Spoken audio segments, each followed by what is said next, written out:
Iran is going fine, going just absolutely fine. We totally control the Strait of Hormuz. We have control over it.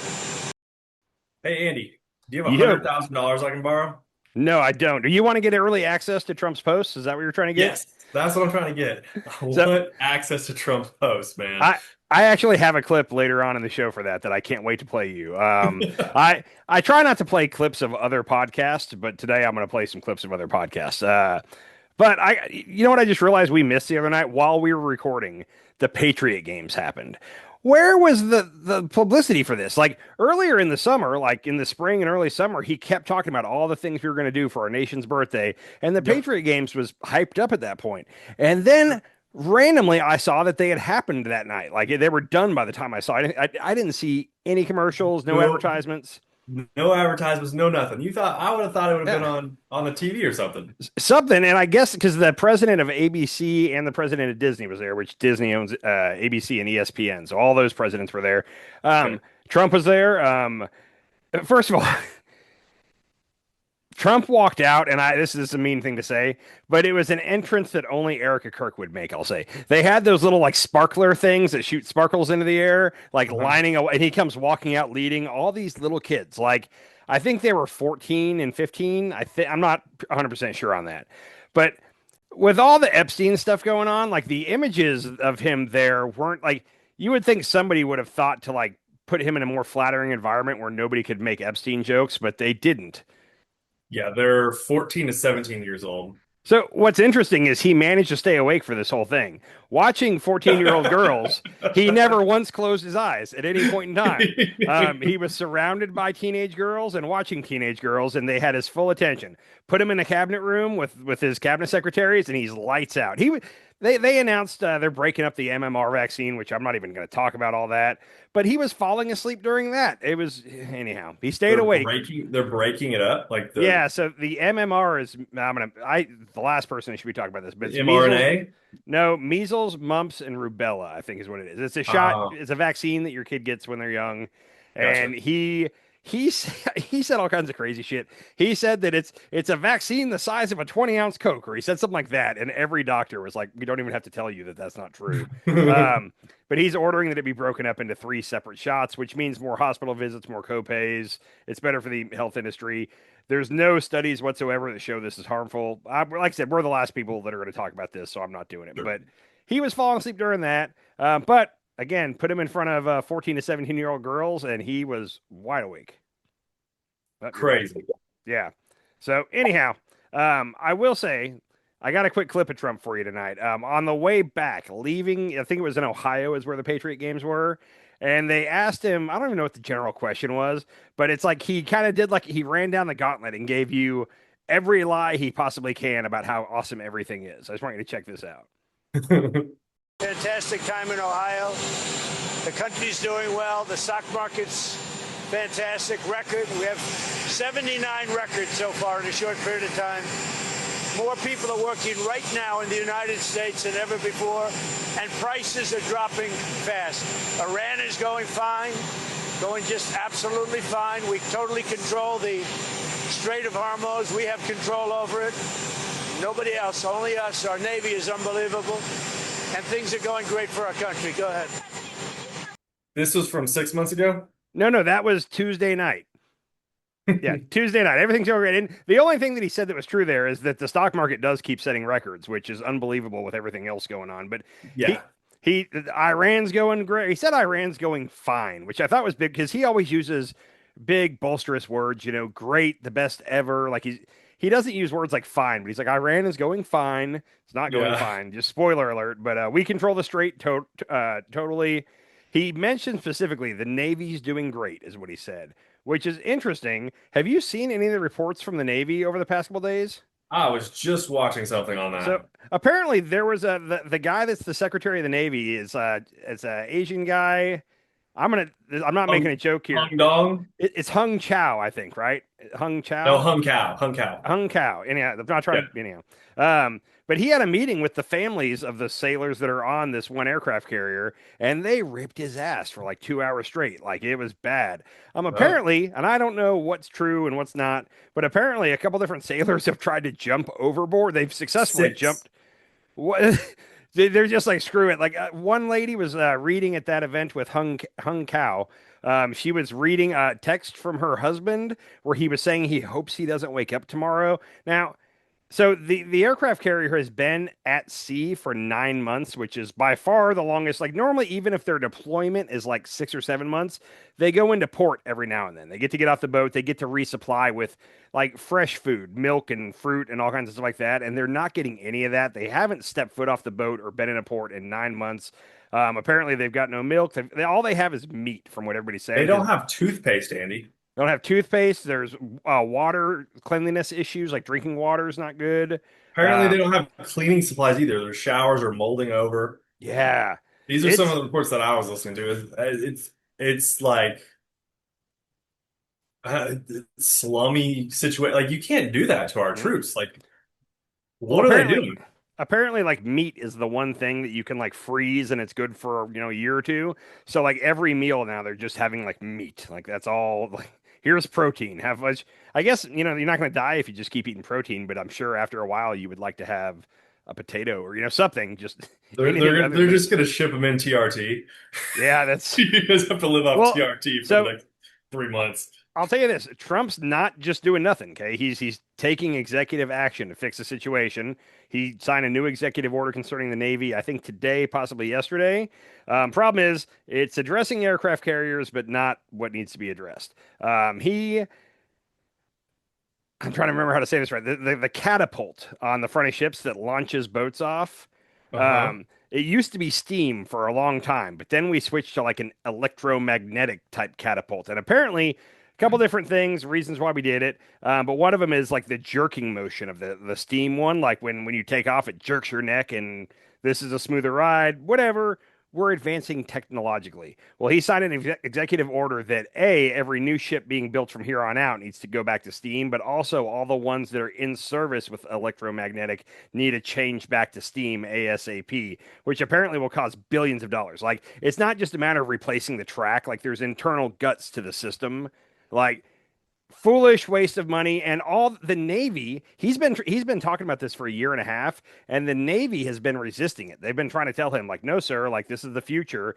It's just like with coal. Like he's got this thing where he's like, no, we need to get our energy from coal, and it's like, why? Like we have all these different, better energy solutions, and you want to go back to coal. Same thing with the steam catapult. Yeah. So I just looked it up because I was thinking, like, is this just like a ploy to get more coal to sell more coal? Does coal Coal? make the steam? Probably. But yeah, it says it's heat energy produced by burning a fuel source or using nuclear reactors. So Uh, he um, he looks honestly, I guarantee I just thought of this, but he looks at the electromagnetic launch as being a green energy. Like he doesn't like green energy. We should be burning a fossil fuel to do this, and yeah, that's what he wants to do. So he's such a dummy. I yeah, mean, it's going fine. I will say Mark Kelly, who Mark Kelly's a senator. He's a former astronaut and he's a former naval aviator that flew off of aircraft carriers. He's a smart guy. He tweeted this tonight. And I thought this was pretty insightful. I've launched off the front of aircraft carriers hundreds of times. Have a master's degree in aeronautical engineering and am a test pilot and even I wouldn't suggest to the Navy how to engineer specific systems on its ships. Donald Trump should stick to what he knows best: ballrooms, bankruptcy, and bullshit. Way to go, Mark Kelly. Mark Kelly also dark horse for the presidential election in 2028. He was like one of the final 5 or 6 in 2020. yeah. Former astronaut, Navy pilot. He likes his guns. He's a Democrat. Like he's the kind of Democrat I could vote for. He's not far left, and that might bring him down. But I'm just saying he's one of the ones that nobody's talking about that will be in there when the time comes. Did he end up winning a seat in this house or something? He's in the Senate. He He's in was the in Senate. Okay. he was in the Senate when he ran last time. He's a senator from Arizona. So Arizona. Okay. yeah. Oh, cool. So anyhow, got that. Um, Also, real quick, as far as Iran goes, so far we've been all like the news agency have been trying to keep a tally of how many pieces of equipment we've lost. You know, 3 or 4 helicopters, an A-10 Warhog, couple, what an F-18 and an F-35, and then the drones, the MQ-9 Reaper drones. The newspapers have it tallied at anywhere from 15 to 20 is the count I keep seeing. There's a new report out that it's 45. We've lost? Like, what do you mean we lost? So they've been shot down over Iraq, over Iran. So Wow. from the Washington Post, the U.S. military has lost at least 45 MQ-9 Reaper drones during the war with Iran, or roughly 25% of its fleet, according to U.S. officials familiar with the matter. So way more than the 15 to 20 we thought, 25% of its fleet. Now, I mentioned a couple weeks ago that like we won't like the reason we're having missile issues is because we won't use our dumb bombs, the bombs that aren't guided, because we'd have to fly jets over Iran and drop them, and we're deathly afraid that we're gonna have more planes get shot down. And like in the final week of like military action a couple months ago, we lost a helicopter, a fighter pilot, and then remember we landed those 2 big C-130s in Iran and they ended up getting blown up there. Like we lost a lot of planes. We had pilots that we had to go rescue in Iran, and Trump doesn't want that. So he's Yeah. resorted to launching missiles from all kinds of different places, and now we're out of Speaking of those. which, where are those pilots? Because we have not Still haven't heard seen from them. those pilots. You'd think we would have seen those guys by now, but Yeah, you'd think they'd been in the White House and there would be a shake of hands. We saved your life. Thank you, Mr. President. All those things. Also, an MQ-9 Reaper drone costs between 30 million and 50 million dollars. okay, let's split the difference. Let's just say 40 million times 45. Okay, I was going to do the math, but that's 45 million. Oh, wait, hold on, wait, yeah. No, wait, what am I doing? 45 times 40? That's a lot of Yeah, millions. I can't do 45, that. 40. Okay, hold on. I can't do that math. Yeah, There's too many zeros. there's a lot of zeros. Yeah. We're going 40 million. Say 40 40 million times 45 drones. million times 45. Yep. $1,800,000,000. Okay, So that's that's just almost $2 billion in Reaper drones. that's just it's 1/20th of what we say the total cost of the war is, which I don't buy. They're still saying it's How much are Iran's drones? 30,000 or something. It's something ridiculous. Like 3,000, whatever it is, it's ridiculous. So, this is the thing, is like these companies, Lockheed Martin, SpaceX, any of these companies they just rip off the government, hands down, 110%, 30 million for a drone, and they're making them for 30,000 over there. You want to hear the greatest example of what you're saying? Like within the last year or so, we've given Ukraine the plans to make Tomahawk missiles because like we want them to be able to make them to use in their war, but we don't have enough to give. And they Yeah. started cranking out Tomahawk missiles fast and for cheaper than we do in America. So now we won't give them Patriot missiles. And Russia is hitting Kyiv every night, knocking down residential buildings. So they asked like 2 or 3 weeks ago, Zelensky came to America to ask, hey, can we have the patent to the Patriot? We will build them and we will give you a percentage of all the ones we build. So like they're not just for us. We'll give them to America to help you guys out with your supply issues. And apparently Trump wasn't against it, but he went to the defense companies that currently make them and they were a hard no.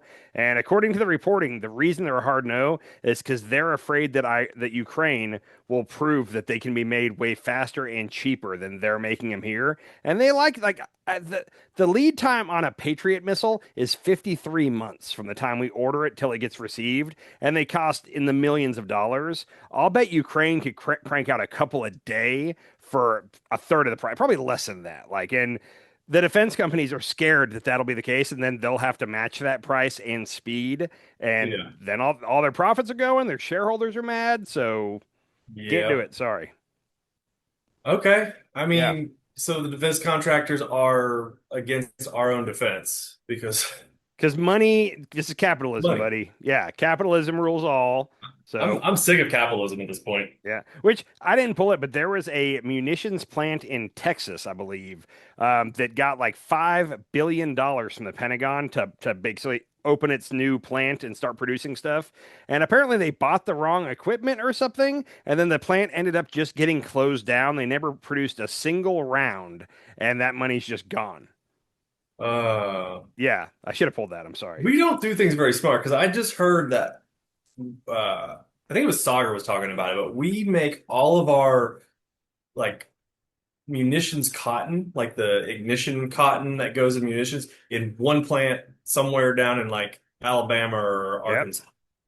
When there's a whole thing, senators and congressmen fight to have those plants in their districts. So if you said like, oh, it would make sense, we should have more than one plant in case a tornado hits that plant or whatever. Yeah. But that senator or congressman will go to bat for because no, because you're going to take jobs away from my area. So it's really there. It's all it's a corrupt game that's happening in the background of all this. Yeah, Like, yeah, it's a it, corrupt game that hurts American citizens. And it's all over the place. Everything that the current administration, Congress is doing mm, basically hurts our livelihood in America, our I, survivability, our livelihood, our bank account. It's mhm, yeah, in the name of capitalism. So. in the name of capitalism. Yeah.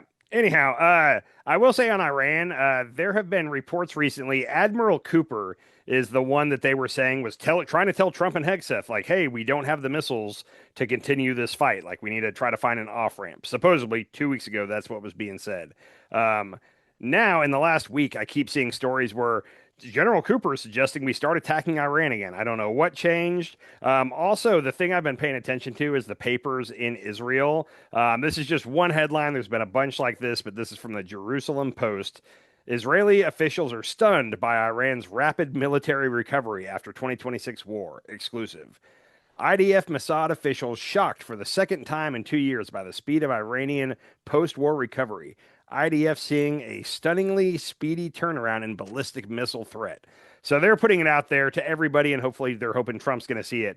That up, Iran's rebuilding their missiles. Like we can't keep pausing because they're rebuilding while we're pausing. So I don't think like I've said it before. I'm going to say it again. Like, I'm sure we'd love to keep launching smart bombs into there from safe places, but we don't have them. We're running low on them.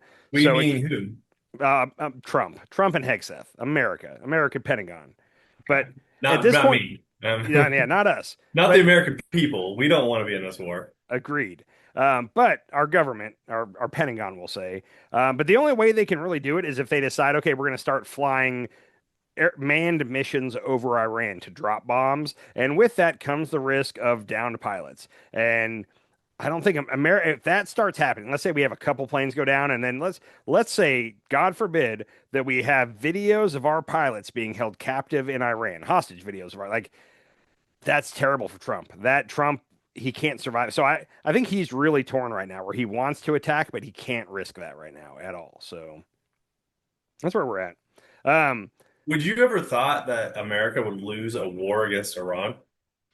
No, but I mean, it's to me in hindsight now, it's almost starting to make sense. Did you see anything about the war games that were held in Germany, I guess a couple months ago?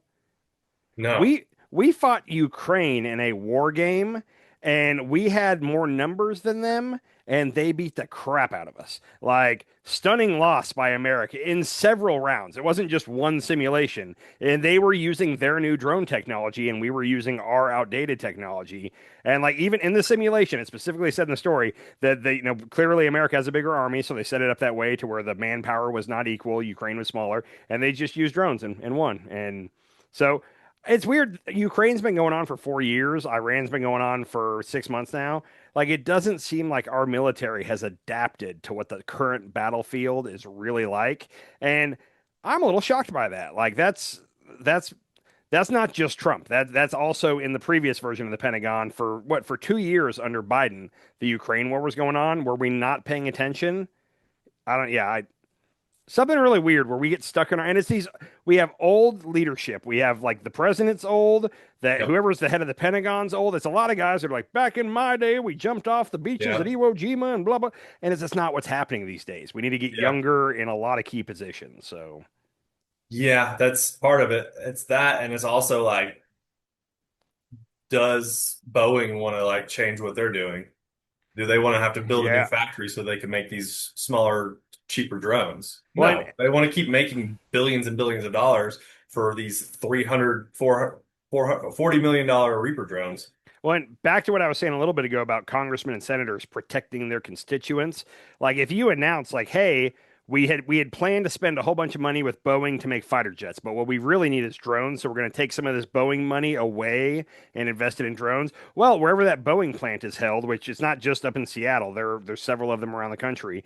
But now those Boeing plants are losing jobs, and that like those senators and congressmen are going to fight for that, and that's what it comes down to. That weird like, hey, I promised my constituents this, and it's a backroom handshake deal. Okay, we'll keep the money with Boeing at the defense of our American security. Like that's what really is happening. So I'm getting really disillusioned by the game and how the game is played. And I'll do this for you if you do this for me.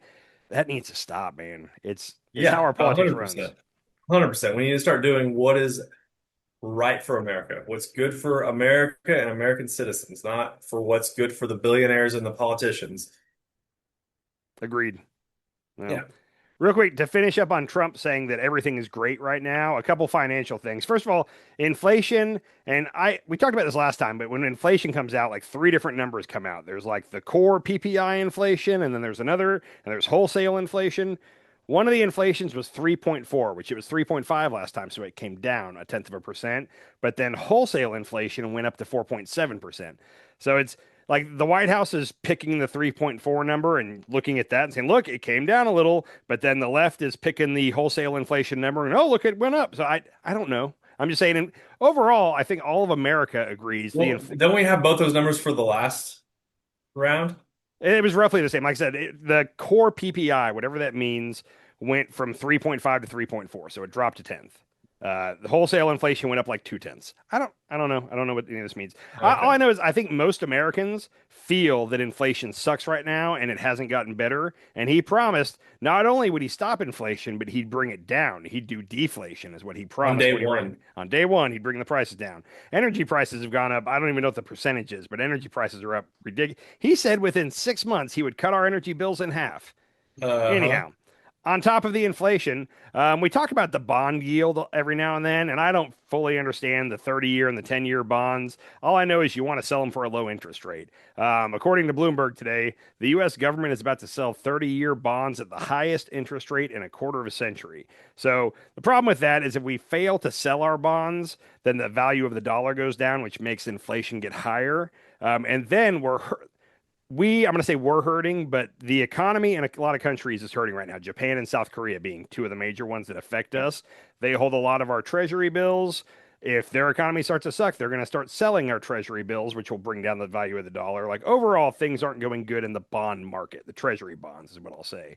On top of that, what's the one thing that I keep saying Donald Trump has actually done what he promised? Like there's one promise he kept and he's done well. What is that one thing? He's going to lower interest rates for the rich. No, the He's border. going to Like tax cuts for the rich. border. Okay, he did it. He promised tax cuts for the rich, and he did it. But I was thinking of the border for real. And he said he was going to shut down immigration across the southern border, and it has been almost zero. He claims it's zero, but I'll bet it's stunningly low right now. Yeah. What's weird though is today. This is the headline. The DHS statistics director just resigned after the Trump admin blocked him from publishing monthly reports on immigration data. The only remaining public source of data is now the ICE website. So DHS has a statistician that puts out data on immigration across the southern border, and they blocked him from putting it out this month. Who knows why? I don't know. He resigned because they blocked him, and now DHS just doesn't have an official statistician counting immigration. So Trump can say whatever he wants, and there are no government records to So go against what he's saying. do you think there's more people coming across the border? I don't know. I haven't heard anything about a rise in people coming across the border. He's building the wall, blah blah blah. Yeah. But the statistician just got blocked by the White House, which it's weird that the White House would get involved in blocking a DHS report, but I don't think it's illegal. It's just weird. But the It guy seems quit. like anytime a number doesn't make sense to him, he fires that person who creates that number. He did that with the Like any of our like that what was that satellite? Did he ever blow that up? Wasn't he gonna remember the satellite that like takes all the readings of the oh CO2 of the in yeah. on the Earth? He was like, we're just gonna crash it into the atmosphere and let it burn up. I don't know if they ever actually did, but yeah, they were gonna. They probably did because I never heard about it again after that. Yeah. But anyhow, so I don't know what that means about immigration. It's just interesting. Um, And then also, I'm just picking on him here, but how many times have you heard him say that the crime in Washington, D.C. is virtually non existent now? It's dropped 90%. He keeps saying shit like that. The crime in D.C. has dropped 90%. And reporters keep looking because it's public information and it's not nowhere near 90%. Like nothing has dropped 90%. Well, a reporter actually asked him about it the other day, and this was comical to me. This is a tweet. This lady is a reporter from the Washington Post, but Trump and his aides repeatedly say DC crime has dropped 88 or 92%. When the Washington Post asked the White House to explain the numbers, they said they were referring to just one crime, arson. There was one arson this year and four last year, which still doesn't add up.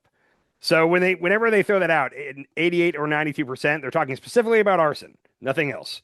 Well, that's only 75%. It is. So the numbers still don't add up. But that was an official White House response as well. For arson, we're not lying.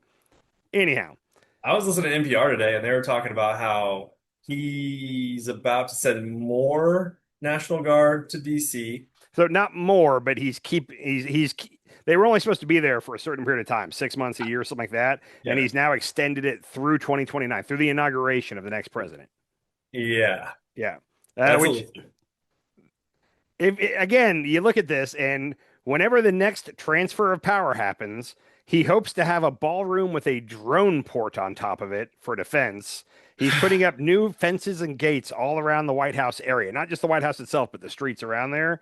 And he's making sure that the National Guard is still in DC. It's almost like he's not intending to have a peaceful transfer of power. I'm just guessing. I don't know. Just throwing it out there.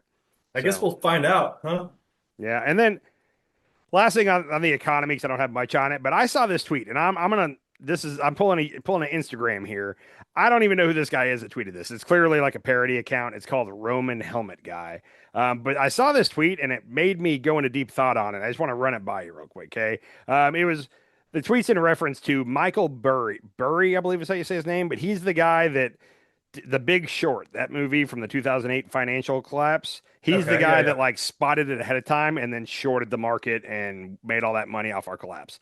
He is right now trying to sound every siren saying the AI bubble is about to pop. He's shorting the AI markets. He thinks it's going to pop. This guy tweeted in response to that. If AI isn't a bubble, you'll lose your job. If AI is a bubble, you'll lose your savings, most likely. Or most likely, AI is currently in a financial bubble, but technology is still on an exponential improvement curve. So you'll lose your savings and then you'll lose your job. Good luck. It says we're all waiting for this bubble to possibly pop, but he's right. If the bubble doesn't pop, then AI is going to take over our jobs and we're just in trouble. If the bubble pops, that's going to be the biggest collapse of our economy, probably rivaling the Great Depression, if not worse. And those are like the only two options: is either the bubble pops or it doesn't. Both outcomes suck for us. Oh. Again, and I don't know who tweeted that. Like regulation on everything. We're not going to regulate AI. The billionaires have paid specifically so they don't get regulated. That's like Zuckerberg and Musk and Bezos and you name it. Sam Altman. Like that's why they gave the money they did, and they're pouring their money into the midterms. I saw a chart the other day, and it was the number one spender in the midterm so far this cycle is George Soros, Democrat. But then the next 10 behind him are all Republicans, and he's barely above them. Like so, if you add all their money together, they're spending 10 times more than him. But billionaires got a lot of money in this race. Elon Musk committed like another 100 million or something like that the other day. So these guys know that if the Senate and House go to the Democrats, they're going to try to ram through some AI legislation, and they don't want that. So they're going to spend whatever, and it's a good investment for them. If they spend 500 million, it'll save them in the long run probably a couple billion. So why wouldn't they do it? So get ready. The ads, if luckily I'm not in a state that really matters as far as the national map, but if you're in certain states, Texas being one of them, like the ads are about to get crazy, like all the time, every commercial break, you're going to be seeing it, Facebook, whatever. Get ready. They're going to spend to try to save the House and the Senate. So, anyhow, hey, we got to do a sentimental goodbye real quick. Did you see who's leaving the White House? Carolyn Leavitt. Carolyn Leavitt. Breaking. White House press secretary Carolyn Leavitt leaving role, Trump announces. I told you this the other day. This is not really that weird. Like White House press secretaries, like their max life is 2 years. I can't think of a time that somebody stuck around for all four. So her leaving after 2 years is kind of normal. She said she just had a new kid a couple months ago, so she wants to spend time with her kids. Some of the stories are though that while she was on maternity leave, Trump kept calling her like daily, asking her when she was going to come back. And I don't, who knows if the reporting's true, but that bothered her, and that seems very believable. But anyhow, It hey, when are seems you very coming back? cool. It's like, well, I just gave birth on Tuesday, so I need a little more time. What do you bet somebody like Jesse Waters or um, Greg Gut? Maybe not Greg Gutfeld. Who's the other guy who's like super pro-Israel? Uh, Is he on Fox? he's got a big annoying voice. I don't know if he's on Fox. You're talking about Mark Levin, I believe. Mark Mark Levin. Levin, Yeah, yeah. So yeah. I'll say, you know who people are saying it could be, and oh, I'm gonna be upset if it does turn out to be this person, but Scott Jennings. Scott. Oh, He's the guy oh, on CNN. yeah, I think he would do the best job of anybody because he's good at what he does. I disagree with him, but he's good at what he does. yeah. But also, like right now, like I don't think they're going to get anybody good. It's going to be somebody that's terrible, like Stephen Miller level terrible.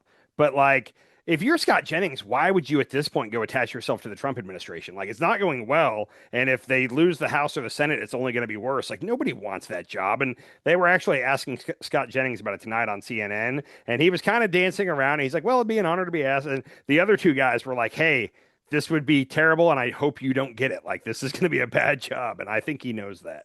So we'll see if it ends up being him, but that's what they're predicting. So. Anyhow, we do got to talk a little bit of ICE real quick. Have you seen the new toy that they're giving to ICE? The new what? They're giving ICE officers a new toy to deal with the public.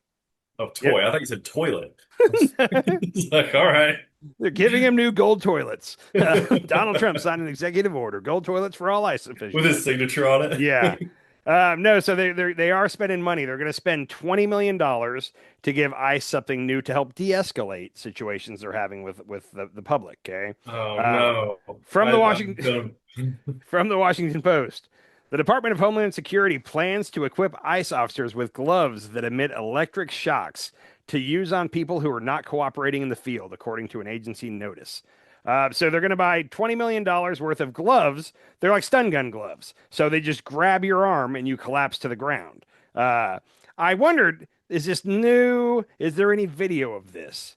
I did You find know, video. I kind of hope they do because I feel like Like, there's a lot of user error that's going to happen in the first couple months. Also, if you throw water on these electric gloves, do they they get a shot? So I have a video of them. They do look like they're weatherproof. They look like they have like the ski jacket type material on the top. Okay. But here, check out the video just so you can see how they're used. With ICE tactics already facing fierce scrutiny, tonight the Department of Homeland Security is planning to spend up to $20 million on specialized gloves agents can use to incapacitate someone with an electric shock simply by touching them. DHS describing them as de-escalation devices, saying their officers are trained in use of force. Give me your hands. Give me your hands. The technology called the glove or generated low output voltage emitter seen here in a demo from the manufacturer. You ready? Here you go. In a manual, the company Compliant Technologies recommends avoiding use on the elderly, small children, pregnant women, and the severely handicapped. This comes as another ICE confrontation is under the microscope.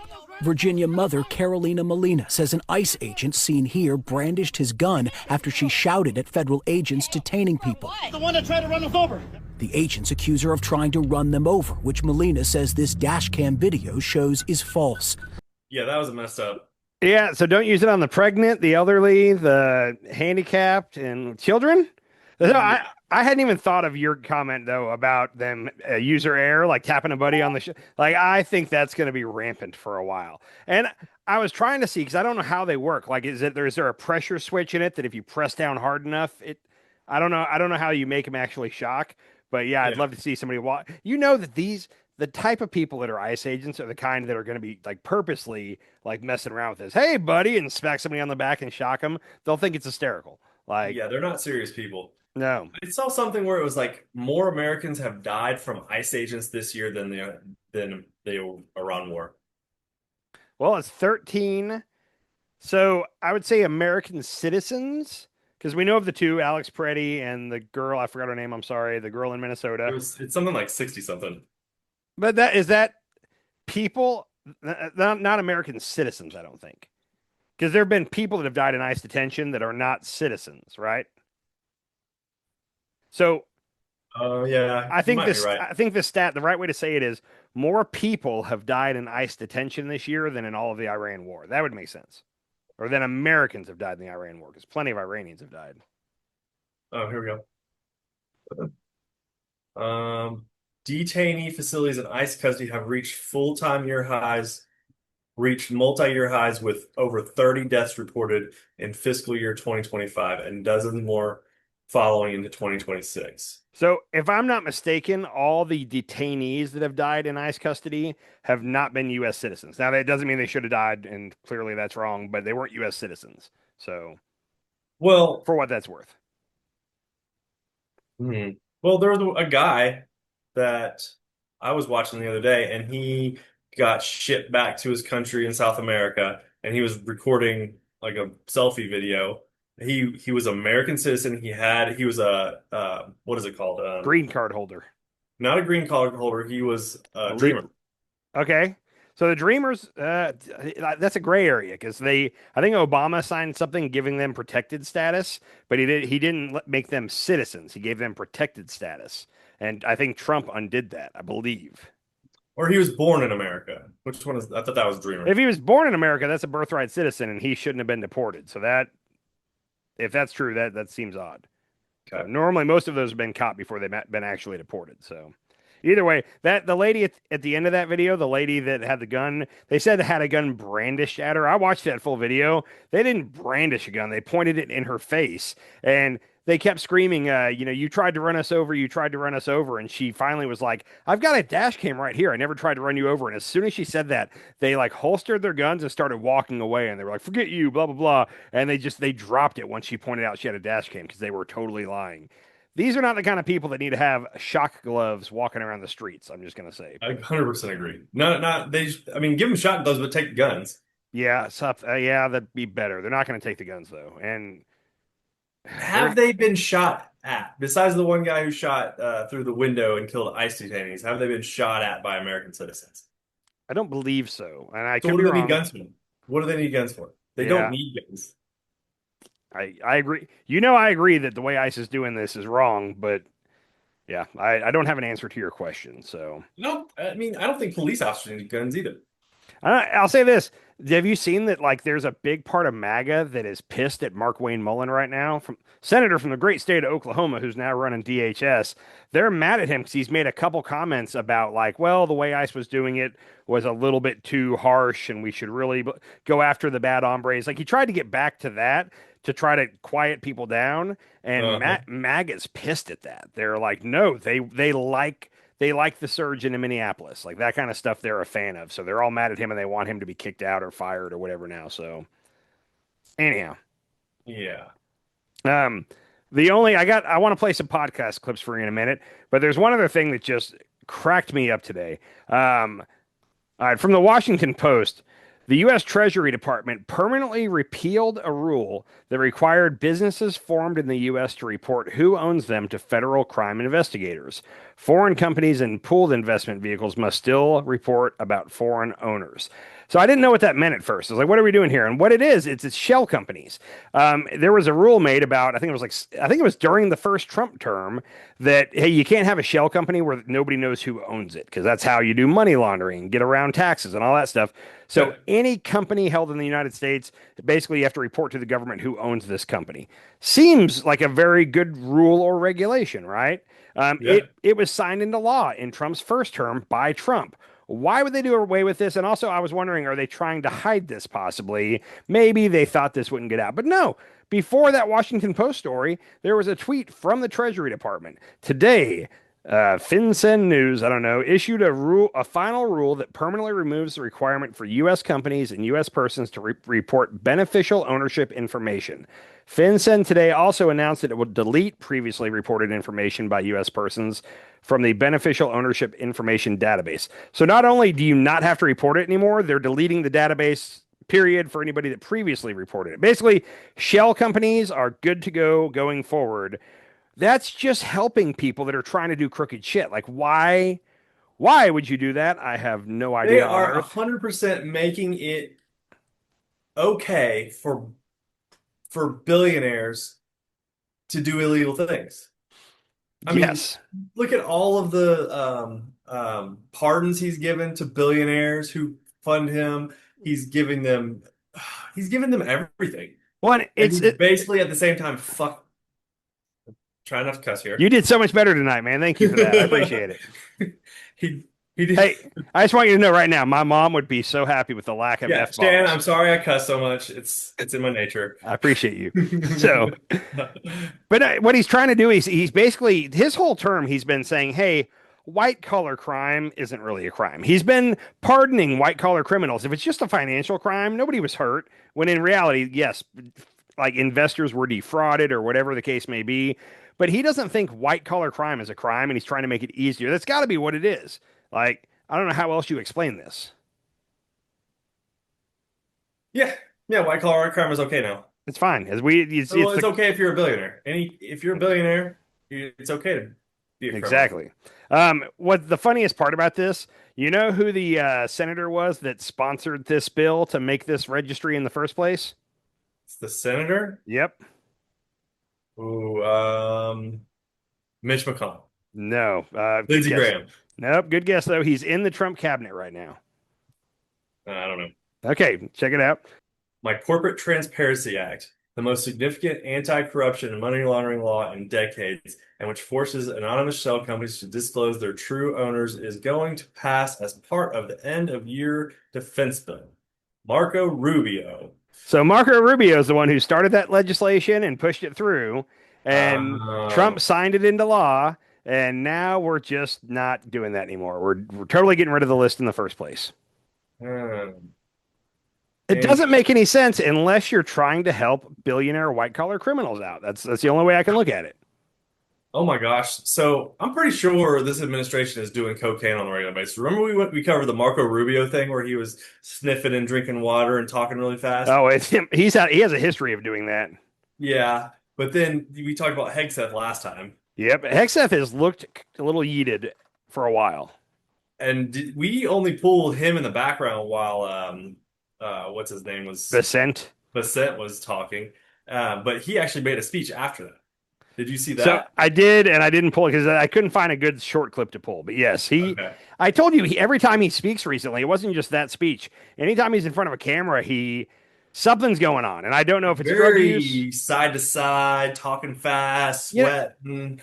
What it reminded me of, and I haven't seen Elon do this in a while, but remember right around the time of the inauguration where Elon was on ketamine apparently a whole lot, and it looked like he was out of his mind, like he was just kind of looking around. That's what Hegseth is reminding me of now. So maybe it's ketamine. I'm just guessing. Allegedly. Yeah, Elon looks more like ketamine because I don't think ketamine's not like an upper. Yeah, so Hegseth looks like like he's on coke or crack or something. Some kind of a methamphetamine or amphetamine. Meth, yeah. Yeah. I don't know. Like I said, Hegseth is behaving strangely, and I never try to count out just stress in general. Like stress has effects on your body physically, and things aren't going well with Iran right now. And there's people jumping off of aircraft carriers in the middle of the Indian Ocean. Like things aren't going well, and maybe it's just stress is having an impact on him physically. I don't know, but things don't look normal. Like he looks like he needs a month off. Like he needs to go to one of those spas and get some help, is what it looks like. Yeah. So yeah, I'm guessing he's self-medicating. Something's going on. It doesn't look right. So anyhow, I'm excited for these next 3 videos. I don't watch Joe Rogan much anymore, and every now and then there's certain episodes that I do like watching, and one of them is they do a series called Protect Our Parks, and it's Shane Gillis, Ari Shaffir, Mark Normand. I'm missing one. I can't think of who the other one is. Anyhow, but it's the other comedian in New York with Mark Normand. Anyhow, Sam, what's his name? Sam something. Okay. Anyhow, they were on today, And man, so I've made it through 2/3 of it. I pulled some clips, but the vibes are totally different right now as far as Trump is concerned on the Joe Rogan podcast. And I'll tell you this, across the nation, I got to say it's probably that way because I'm in Oklahoma. I was talking to the soccer moms the other day who I know all but one of them is definitely a Trump voter. I'm 100% sure. And like they were talking smack about Trump. Unprompted by me. I was sitting there like a fly on the wall, and they were talking about how terrible things are going in this administration, like Trump specifically. And I was just shocked.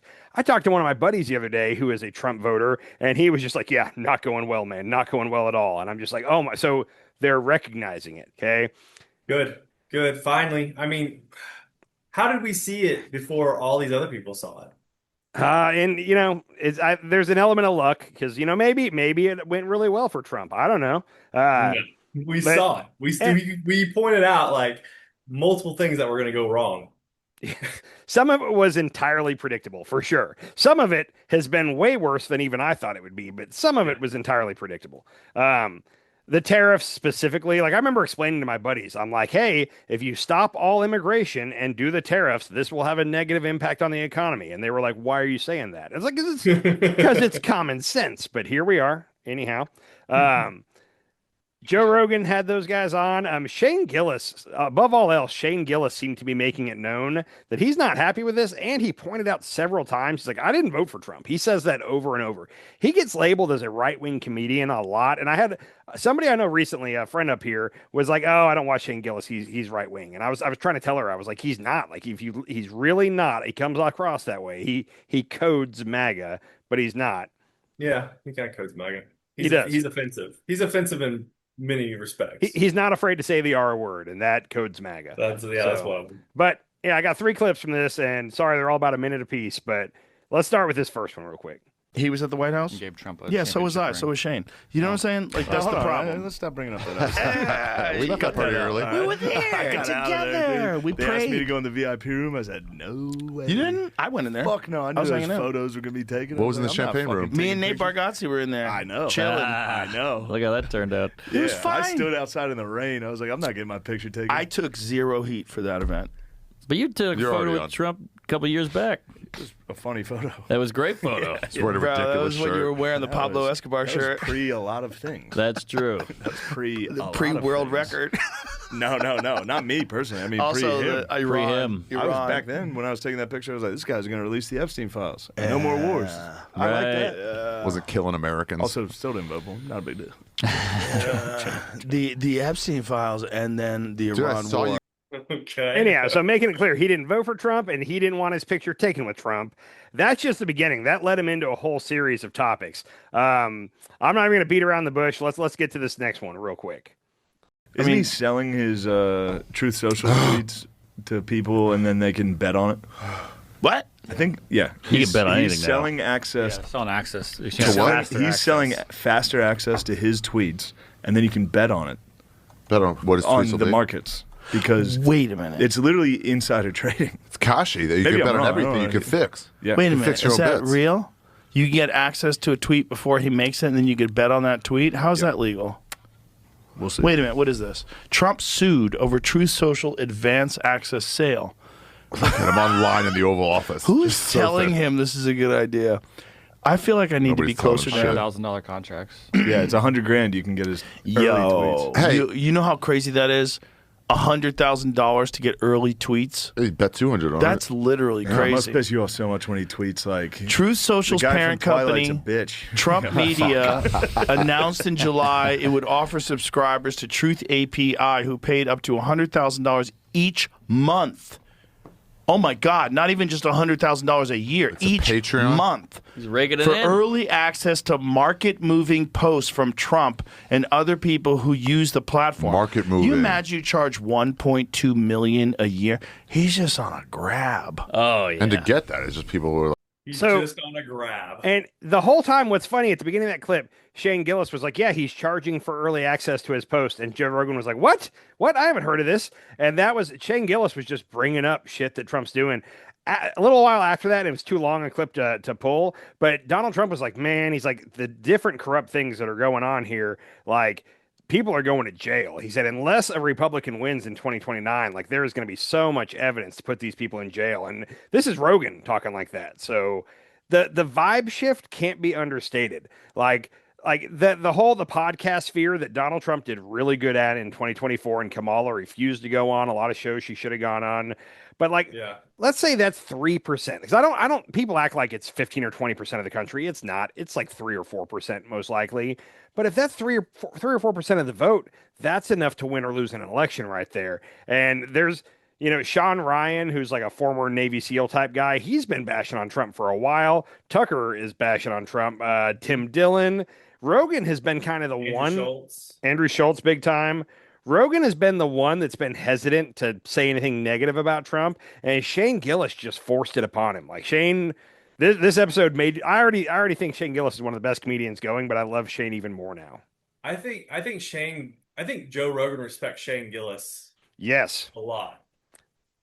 Because Brian Callen was on not too long ago, and Brian Callen tried to bring shit up, and Joe Rogan shut it down. I think that Joe, it kind of like with Donald Trump, like Donald Trump realizes the hierarchy and he can crush who he can crush and who he can't. Like Joe Rogan's kind of the same way, where like he can get into it with Brian Callen, and if Brian Callen leaves mad at him, nothing's going to happen out of that. Shane Gillis, if there was a power struggle between Shane Gillis and Joe Rogan, Shane Gillis is going to win that.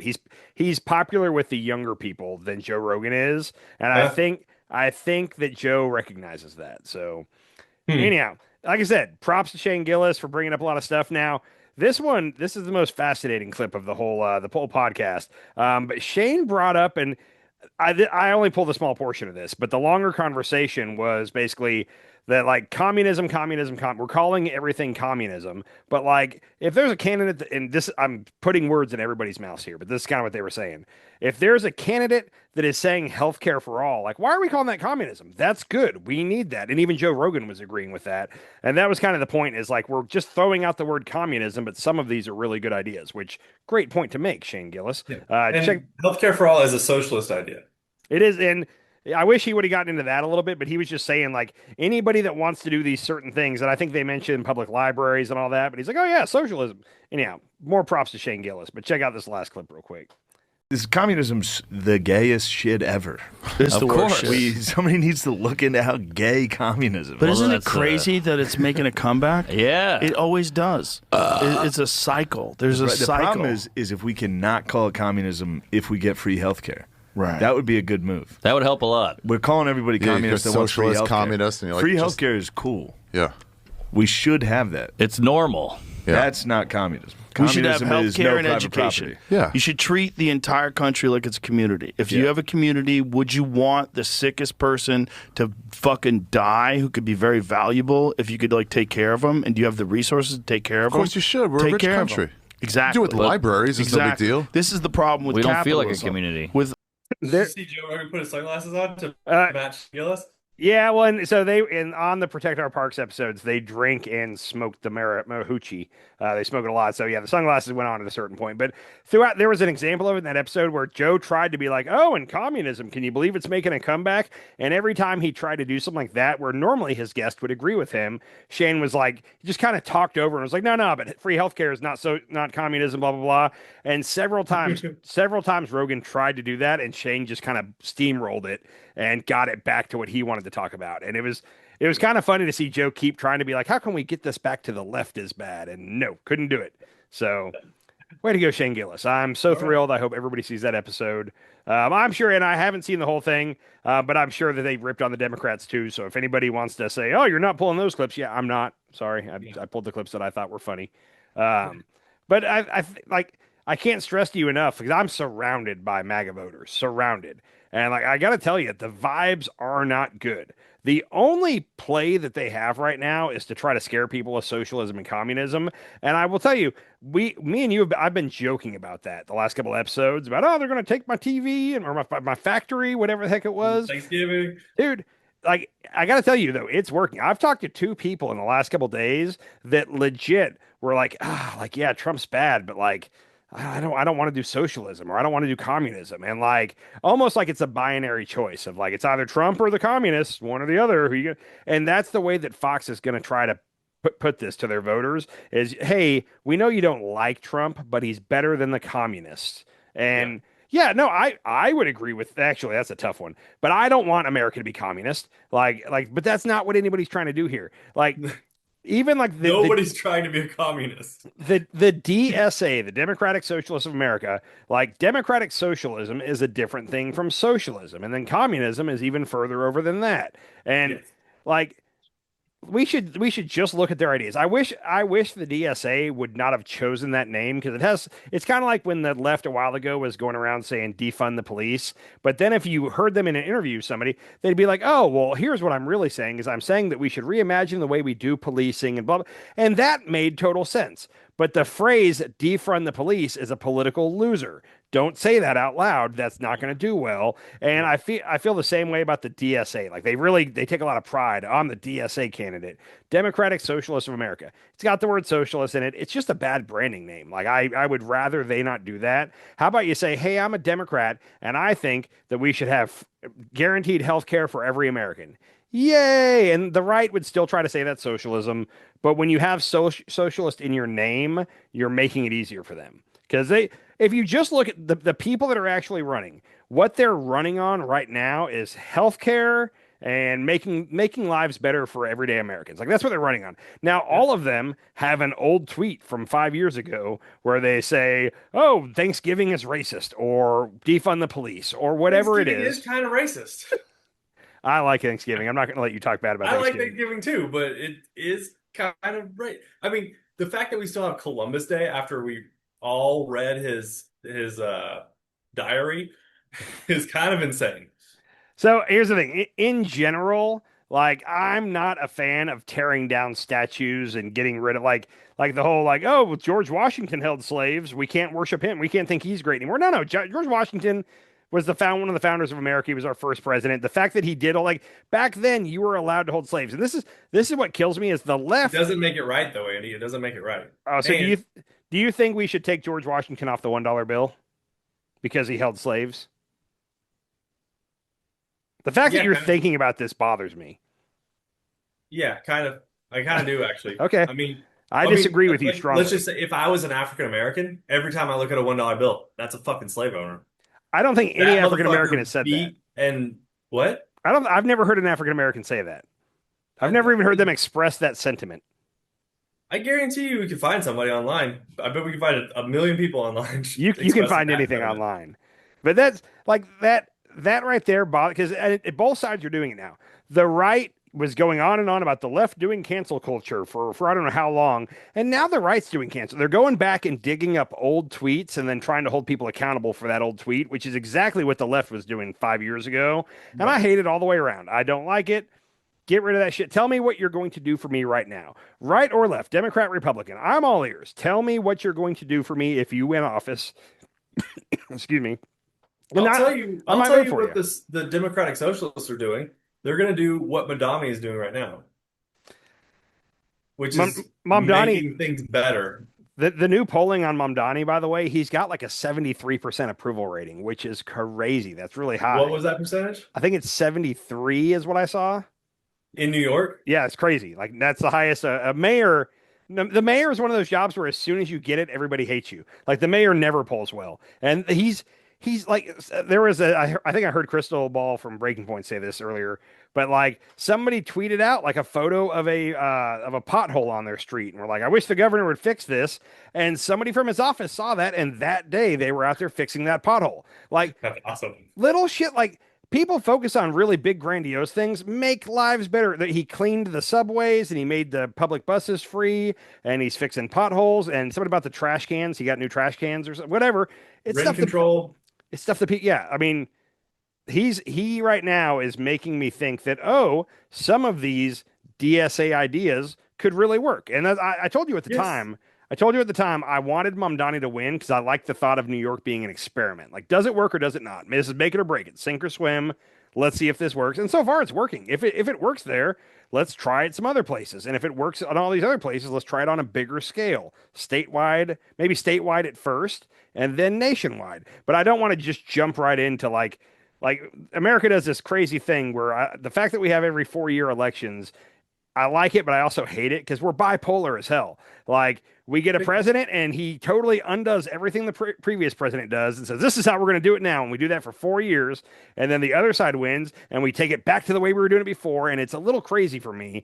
I'd rather have slow incremental change. And that's why I like the idea, like I said, New York City. And then maybe if it works in a couple cities, try a state. And if it works there, expand it more. But there's no need to just all of a sudden be like, capitalism is out the window and now we're socialists. Like, capitalism can work. Capitalism can work with some regulations, and that's where we're at right now. Is they've gotten rid of all the regulations, and we're just going full free capitalism. And I don't like that at all. It scares the hell out of me. Yeah, capitalism is not good for people. Like our middle class is destroyed because of capitalism. Again, I think there's a sweet spot. I think like capitalism with some regulations and a sprinkle of socialism, like public schools, public library, police, fire. I'm healthcare. Pretty sure that's exactly what DSA is. I think so, but again, the fact that they have socialism in their name, I would have done it differently. Is all I'm saying. What do you call it? I mean, and the Democrats are fighting against it too because the Democrats have an interest in the big businesses as well. Well, that's the battle that's happening on the left right now is the establishment Democrats, which are kind of pro big business, versus this new insurgent pro-Israel and pro. Yeah.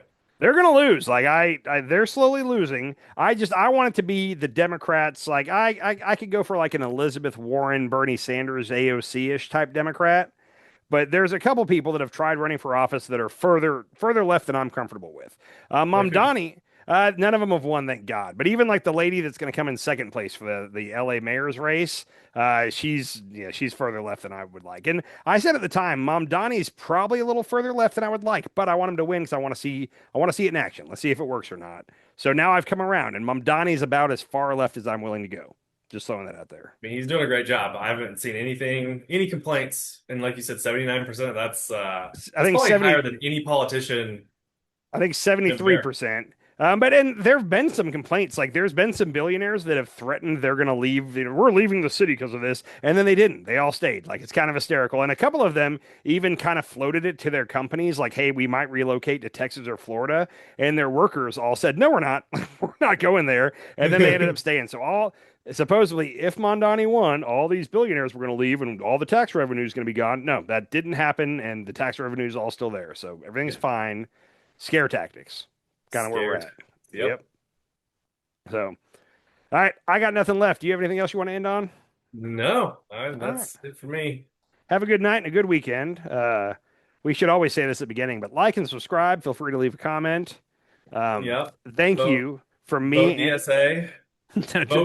Vote your politician out of office. Yeah. Vote against the corrupt one. In any race, if there's a corrupt one, don't vote for that one. It just so happens that right now, most of the corrupt ones happen to be on one side of the aisle. I'm just saying.